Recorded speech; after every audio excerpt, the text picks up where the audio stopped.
Before we pop it up, tell me what you think. That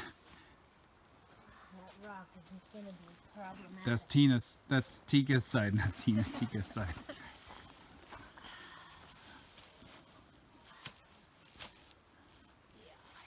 What?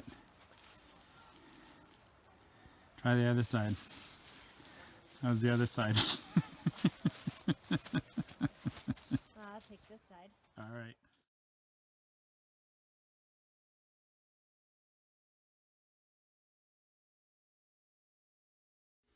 Hey folks, everybody, hope everybody's doing okay. Welcome to my indoor office. Working on a couple of things right now, but the subject of this video is going to be hopefully something you find interesting. Well, you must find it interesting. You clicked on the video. So Wandering Panda, my friend Geoff, that you've seen on many hikes, bought this very expensive Nemo Tensor mattress recently. And he's disappointed with it. It's constantly leaking. You know, you inflate it and overnight it deflates, even when you just leave it on the ground.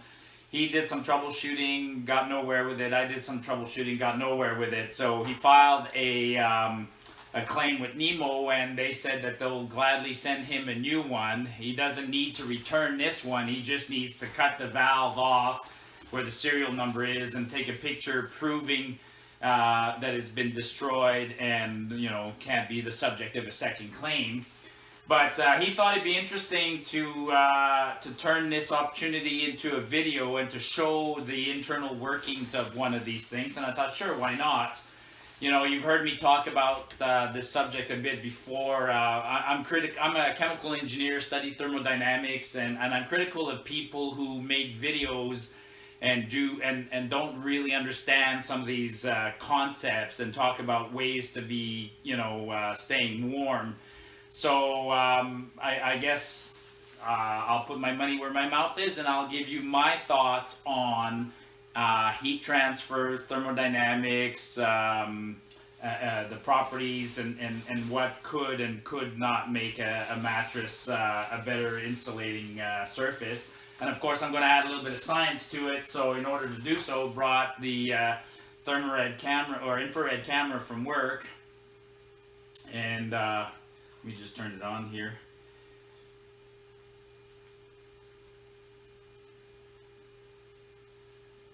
So there you go. So we'll try to make this objective and subjective, and add a little bit of science behind what is, you know, how to make sleeping on the ground a little more comfortable. All right, so one of the ways we're gonna have fun with this is we're gonna compare. I'm gonna compare the heat transfer through the Nemo versus the heat transfer through a non-winter rated, just a normal summer rated mattress. Now the Nemo, it's partially inflated. I've already inflated it a couple of times looking for that leak, but the Nemo inflates in a very interesting way. The way you inflate the Nemo is you take this bag and you snap it in place. Now the bag uses a Bernoulli principle, so by just opening this slightly and blowing in it from a distance, crazy how quickly that bag inflates, and then you can pressure up your mattress. So if you look at that, it's already pretty much inflated, and I can't get any more in there.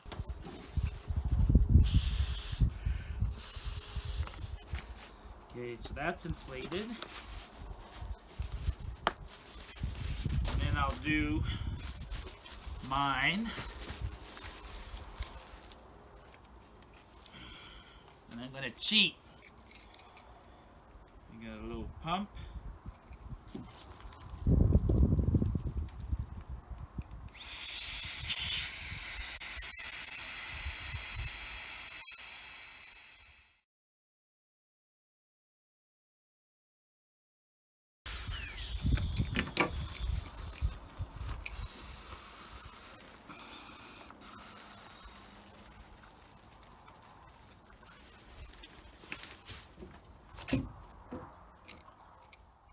there you have it. They're both inflated right now, and I'm going to leave them out here in the sun for a few minutes, 20 minutes, let them get to the ambient temperature. And then the way I'm going to simulate, hi Tika, the way I'm going to simulate sleeping on a cold ground is I'm going to go in the shop. And my shop right now, if I open the door, the concrete floor in the shop will be probably 1 or 2 degrees compared to the 15 degrees outside. So it will provide a good heat sink and a good quick thermal transfer. Hey Tika. Tika never likes getting her picture taken. You wanna go? Happy puppy? Alright, look at that. Oh, over 20 degrees Celsius. Beautiful day. Beautiful day. Well, you can tell I'm not gonna shine right at the sun, but beautiful. So these have been on the ground here for a while, or on the deck. They should be nice and equalized to about 20 degrees. I'll check that with the thermometer in a couple minutes here. Let's go to the shop. Sorry if it's shaky. Do a couple things. Whew, nice and cool in here.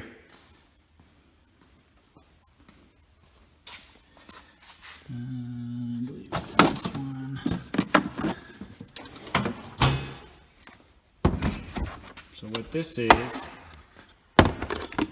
a temperature gun, and they're used to in the automotive world when I'm let's say I'm tuning the quad and I want to see the heat of the exhaust and things like that. So you point, you see the little red laser, and shows you the temperature. So that wood is 9 degrees, that steel is 10.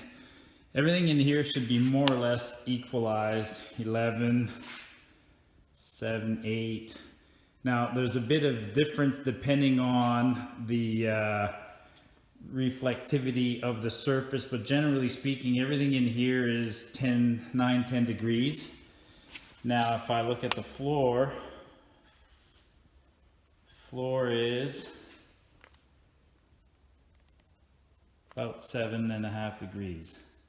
Okay, perfect. So this is good. So right now the ground here is 7 degrees. Outside the mattresses are at about 20 degrees. So when I lay them down on the ground and I shoot my camera on them, the top surface should be about 20 degrees, and I'll take a thermal image, and then we'll measure how fast before they change temperature, see if there's a difference. I really don't know what to expect, so we'll find out. So they're roughly the same thickness. Brought them in from outside. And let's double check again. So if I shoot on there, look at that, 20 degrees Celsius, 20 degrees Celsius, but on the ground, 8. So there's a temperature gradient difference. And what we're going to do then is also take a thermal image, see what that shows us, what that reveals. So when I look at them both, it's interesting actually, the Thermarest is almost looks hotter, and the device is telling me it's 12 degrees. And if I look at the Nemo, it's 11 degrees. There's some changes already, and it's only been a couple of seconds, or a minute. So now I'm going to start the clock and well, check these frequently, see if there's how quickly they change in temperature. So the slower the change in temperature, the better the thermal, the worse the thermal conductivity is. Actually, here's another thing that's evident already. The ground, the device is telling me the ground, the infrared camera is telling me the ground is 3 degrees Celsius, and it's probably a little more accurate. 3 degrees Celsius everywhere. And then when I come over to the mattress is already cooling off, but it's cooling from the ground and from the air above it. And actually, look at that. The Nemo is already colder than my Thermarest. Fascinating. If I look at just the objects on the shelf, for instance, that have been here for, days on end, they're all roughly the same temperature. Everything in here is the same temperature. But then a while ago I was outside using my chainsaw, and I put away the chainsaw, and the chainsaw in that case is glowing hot through the case. Fascinating. 4:27 started a couple minutes ago. The other thing that's fascinating is that look at how much softer already they are, because just the cooling of the mattress, it's losing buoyancy. So I'm gonna do something in a minute. I'm gonna re-inflate them further and then restart the experiment. I'm gonna finish this one for now. I already suspect that the mattresses are sort of cooling at the same rate because there's as much cooling occurring from the bottom as there is from the top, which is one of the reasons I don't like the concept of an R value for a mattress, because an R value is used when you are in a building such as this one, where you have an internal heat sink that is all enclosed. You know, I got walls all around, and then I got an outside. So then the wall acts as a barrier, truly a barrier between the outside and the inside. But in the case of a mattress on the ground, it's not really a barrier because the heat is being pulled away from the ground, from the ambient air around you. So to measure the thermal resistivity of a small layer that's inside a big giant heat sink is not very representative. Okay, like 15 minutes later, and whatever's happening, well, I'll tell you what's happening. There's not a lot of difference between the two mattresses, but what's actually happening is they are insulated. The ground is, the ground is 6 degrees, and the mattress, the top of the mattress, is the same temperature as all the other surfaces in here. And there's fundamentally no difference between one mattress or the other. And that's expected. Actually, that's a good result. So after 15, 20 minutes, the top of the mattress is warmer than the bottom of the mattress, so it's acting as an insulator. So I'm going to leave them here for a long time and see if they ever get as cold as the ground. So I'll leave them for 20 minutes or so, or another half an hour. Let's see what happens. I'm going to go inside and download some of this footage and recharge the batteries, but let's leave it like this for a good hour and see if the mattress does equalize to the ground temperature, which I don't think it will. Okay. So after nearly an hour,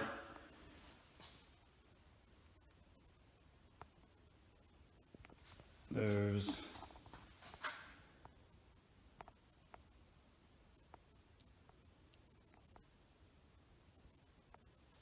hardly a change. The only conclusion I can draw at this point is that the top of the mattress is about ambient temperature, and the underside is colder by 4 degrees, but the two mattresses have virtually an identical performance. All right, so of course when the air cools, it loses pressure, so I'm going to re-inflate these and put them back outside and get them back up to warm temperature.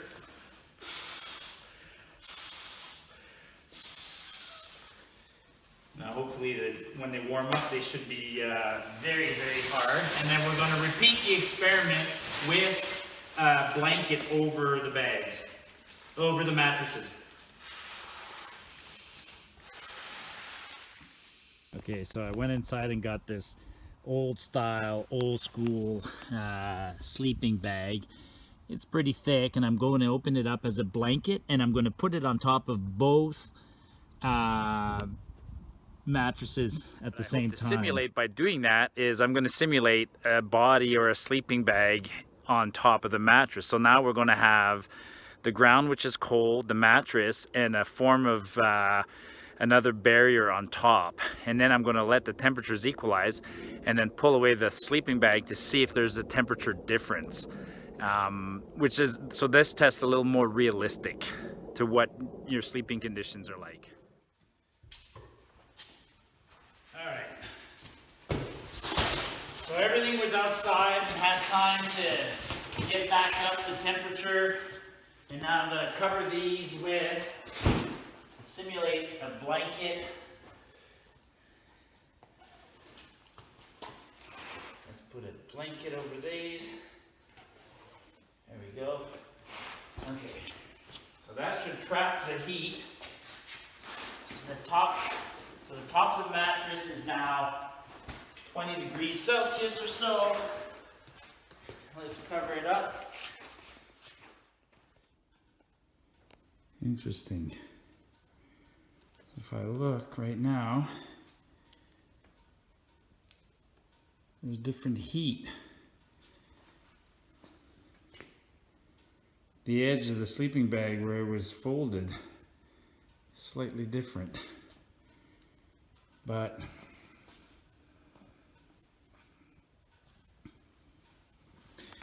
and if I lift,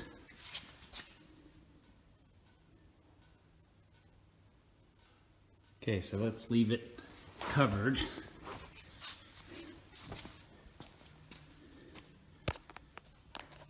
Okay.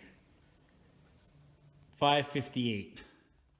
All right, 25 minutes. Should be good enough. Let's see what happened.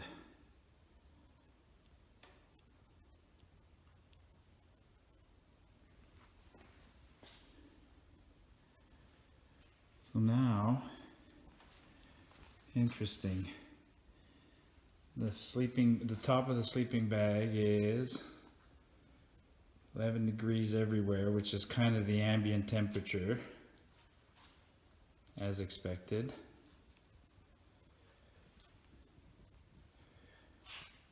And things other than the floor are all around 11 degrees. So if I look at, move too fast. So the top of the sleeping bag is 12 degrees. All right. I'm gonna peel this off real quick and then see if there's a temperature difference underneath. So 11 degrees, 12.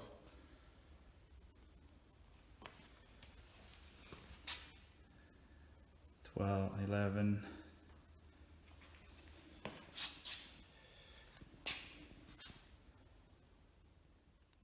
Okay, so the conclusion is exactly as I expected.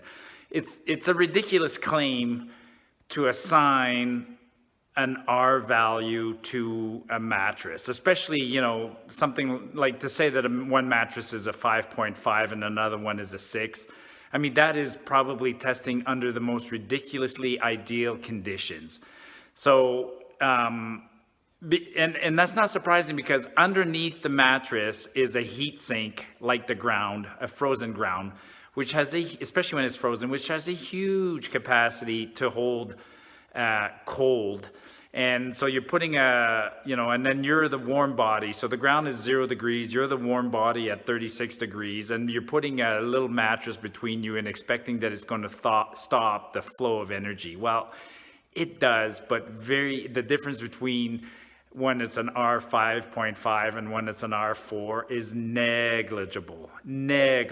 So it helps, but a good sleeping bag with a huge loft is also just as good, which keeps the heat inside and doesn't allow it to escape. And so is a small tent over you. So there's so many factors, but I think the manufacturers are really bullshitting you when they're saying, selling you a mattress for $250 because it has double the R value of another mattress. My answer to that is just buy a thicker mattress if you can, or like you've seen me do in winter, put a closed cell foam underneath, because the closed cell foam has just as good of an insulating capability, or put 2 mattresses. But, the R factor is, in my opinion, just a marketing gimmick. All right, so as I said, this is Geoff's Nemo mattress. It's got a leak. he's already claimed, made a warranty claim, and they said that he doesn't need to return it, but he needs to destroy it so that there isn't another claim on it, and there's a serial number on here. So what I'm going to do now is I'm going to cut it, and trust me, this is making me sick almost to my stomach. I hate destroying gear, but it's no longer good, so I'm destroying this gear. Ugh, what a sick feeling. And so then I'll be able to take a picture and send this picture, or Geoff will be able to send this picture and get his warranty claim. And we're going to continue. We're going to make use of this video, and then we'll be able to show afterwards the actually you can see it pretty evidently right now. This is how these manufacturers try to claim that their mattresses are insulated, and it's very minimal. You know, they're putting a reflective, I'm assuming this is a mylar type of material or something. They're putting a reflective material inside, and then they're putting this other material that's probably to absorb moisture, and there might even be some silver in there. We can research it. I'll cut it up some more. Unscripted. Guess who dropped by for little science? No, what do we call this? A rapid mechanical deconstruction. So here's Wandering Panda himself, and you saw earlier in the video, I had to cut apart his. Well, why don't you say what happened there, Geoff? Yeah, it was perfectly fine. There's a great mattress to sleep in, lots of room. But one day I just woke up and it wasn't completely flat, but I was hitting the ground, and I thought, okay, well, there's got to be a leak somewhere. I threw it in the bathtub. I did everything I possibly could to find it, just could not find a leak. And contacted Nemo. They said, well, if it's a leak like that, chances are they won't find it either. And we just, because of COVID protocol or whatever, I don't know what they're doing down there, they said destroy it and we'll send you a new one. So I thought it'd be a great idea for Marty just to get his science on and figure out what's inside this, what makes a modern day sleeping pad with our value, and go from there. Perfect. Yeah. Earlier in the video, I did the test to test the heat transfer capabilities of this unit, but now we're just going to cut it apart and show you the construction of a typical modern inflatable mattress. Yeah, we were reading the materials there, and it does say that you know, the outside is polyester, and then the inside is polyester and the mylar film. And there's also this baffle system that will be interesting to show. All right, this hurts. This hurts to do this. Yeah.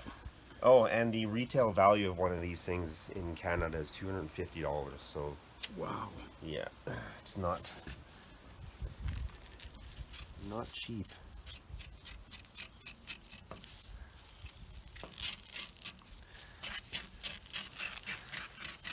I should mention too that I only spent maybe 12 nights on it before it failed. There we go. And this is not a criticism of Nemo, right? I mean, the service so far, you're happy? I mean, it's fantastic. I mean, there's no questions asked, really. It's just like, okay, send me evidence that you've destroyed it, so you can't commit any kind of fraud. So manufacturing problems do occur once in a while. Oh, you're really taking it apart. Oh yeah, you want to see everything, right? Okay. Let's go around the corner. You want to go around?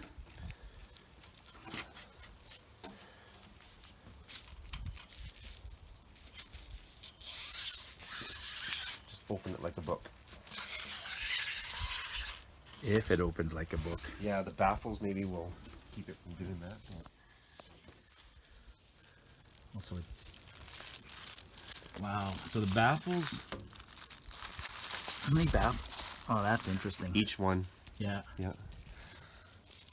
So you can't really. And they're welded pretty good. They're welded there pretty good, eh? Yeah, they're tight. Like you. No, it's like one piece of. Okay, so the baffles. What do we got? You got the exterior surface, then this mylar, which is supposed to provide the a form of insulation, which, in my opinion, would be it would slow radiant transfer and not necessarily convection or transfer of heat. And So I wonder what this is for. I really think that it's maybe like you were saying earlier, maybe it's a bacteria sheet as well as keeping the noise down, the crinkle noise, right? Yeah. Because when these are up, like you won't have them brushing like that. So now the baffles are interesting because can you explain what the baffles do? Well, actually, when you're blowing it up, first of all, it raises it about 3 inches. So it limits where it can raise. Yeah, and all the way down. And I guess the way these are situated, it was like the balloon effect that Marty was describing. We'll show Yeah. we'll show that with a Ziploc bag. But the other thing that baffles do is they limit the amount of air movement in there, so it slows the transfer of heat through the air. How far? Yeah, the baffles go all the way across. Awesome. Showing. So this is just a Ziploc bag. I sealed it, filled it up with air. So when I press uniformly on it, you know, everything's okay. But there's no baffles in there. So if I press just on one side, you can see that I can flatten that side and pop up this side, and vice versa. I can press down the middle and distort it. So the baffles inside this mattress make sure that no matter what, if I roll, if the person rolls on the back or onto one side of the mattress, it still keeps the mattress at a uniform thickness. So that's a pretty clever way to make sure that you don't, you know, have a higher side and a lower side. So I'm not a big guy, but if I was huge, I'd just kind of see how strong these welds are even. I mean, They're strong. Like Yeah, he's gonna like- try and just rip them apart and. like if, Wow. if you focus right Yeah, there, yeah. right? It's just, oh, there it goes. But that didn't even break the weld, it broke the baffle itself, The baffle. right? So it's well constructed for sure. Awesome. Okay. Oh, it's also a strip too. Yeah, it goes all the way down. Yeah, the strip.